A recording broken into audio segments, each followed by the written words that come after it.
Naguguluhan ako, Teddy. Nasa gitna ako ng dalawang nag-uumpugang bato. Parehong malaki ang pagkakautang na loob ko sa kanila. Pareho ko din silang mahal. Ano bang dapat kong gawin? Ang ina ay ina. Ang lola ay lola lamang. Pero kung akong tatanungin mo, mas matimbang na mahalin at pagkasama ng iyong ina kaysa sa lola mo. Nasa hustong gulang ka na. Ikaw at ikaw lamang makakapagdesisyon para sa sarili mo. Sa ating dalawa, anong plano mo? Jessica, mahal kita.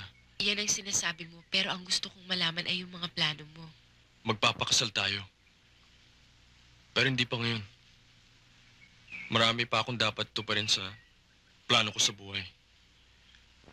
At kung ano man yun, ay para sa iyo rin yun. Sa ating magiging pamilya. Yun lang naman ang gusto kong marinig eh.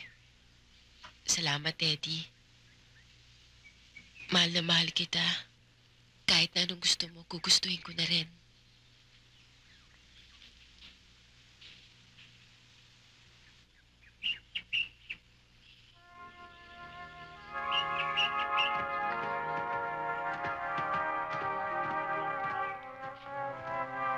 Teddy, ano to?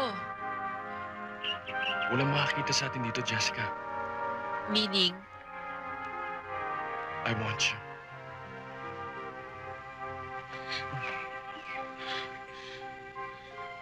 I want you now.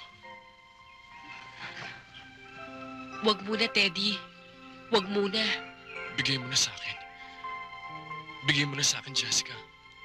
Teddy, baka hindi ko na mapigilan ang sarili ko.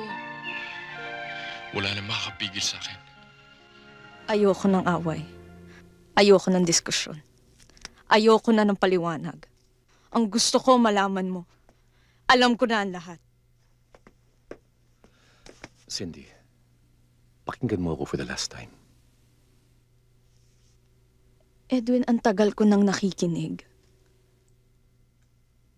Ang dali kong mapaniwala. Tama si Gemma.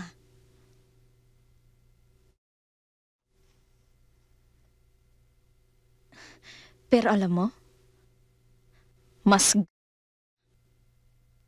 hindi mo nilinis ang kalat mo. Bistado ka na.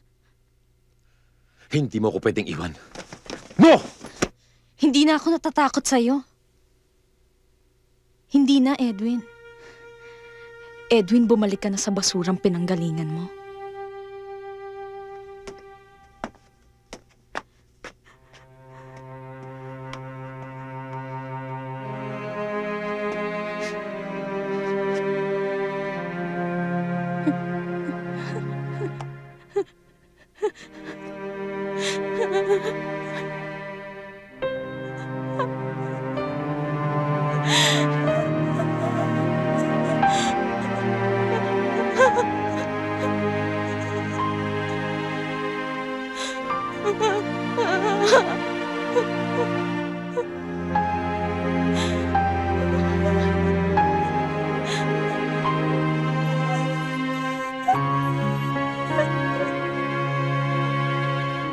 Sit down.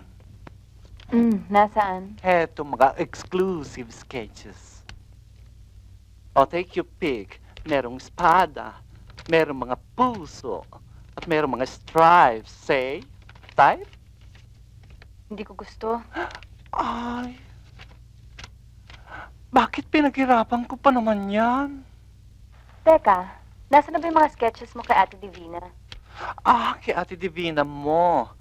Patingin. Teka, saan ko ba nilagay yun? Ah, eto. Pues meron namang sophisticated, executive, at saka medyo beyond your age bracket. Eto. Ito na lang. Gawa mo akong ganito. Sige na. Serious ka ba? Oo, gawa mo ako ng ganyan. Parehong-pareho ng kulay, ah. Ganyan na ganyan, ha? Nakakatawa ka talaga. Ginagaya mong yung atse sa pagkikilos, sa pagdadamit. Ano ka ba talaga? Female impersonator? O, eto na. Bakit ito lang? Nasaan yung pinagawa kong coordinates gaya ng purple ni Ate Divina? Hindi pa tapos eh. Hindi kasi nabigyan ni Larry ng instructions ng kusturera. Biglang binara ng alis, ayun, nagbiyahe ng Milan at doon daw mamimili ng tela. Milan Kuno. Patawagin mo nga sa akin yung jet setter na yan pagkagaling niya ng Divisoria, ha? Ito talaga. Aber, maisukat nga. Okay. Ba, okay ang fitting? Ang ganda! Uy, social die. Oh, ito bongga mong pagribon na dahil para... Niloloko niyo ba ako? Good afternoon, ho, Miss Ferrer. Ate? Anong gusto mong palabasin? Bakit mo ginagaya ang damit ko? Nora, aalis na ako kasi meron pa pala inutos sa akin si Larry, no? Miss Ferrer? Iniinsulto mo ba ako? Ano naman ang masama kung gayahin kita? Alamin mo muna ang iyong limitasyon. Baka nakakalimutan mo kung saan kita pinulot. Kinikilala kitang kapatid pero hindi tayo magkapantay. Napakalit pala ng tingin mo sa akin. Imposible namang lumaki ang tingin ko sa taong tinutulungan ko lang. Kung sa bagay, magkaiba tayo ng ina. Bakit kaya pinatulan ni Papa ang iyong inang?